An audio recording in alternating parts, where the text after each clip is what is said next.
The sense of personal identity or self is a necessary component to the psychological system that leads to mental suffering. Look at the lyrics to a sad song. Notice how many times you find the words I, me, or mine. That's because you are like the target of negative emotions.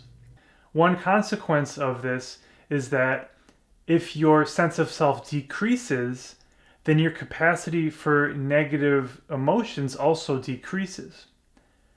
You can see this in your ordinary life. When you're busy doing things like busy at work, you tend not to experience negative emotions in the way that you might when you're all by yourself or lying down before going to bed. It's usually in those quiet moments where if somebody's prone to being sad, then they're more likely to be sad than while they're in the midst of doing things. And that's because when you're busy, you're too busy to think about yourself. You're not thinking, I'm doing this is my life, and so on. You're just focused on what you're doing. This might give you the idea that if you just structure your life so that you're busy all the time, then you'll be a happier person. And there might be something to this. People become workaholics, but that's probably not the best way to go. First of all, you can't work all the time, you're going to burn out. And second of all, there are more efficient ways to decrease that sense of self, ways that are more reliable and will decrease it more.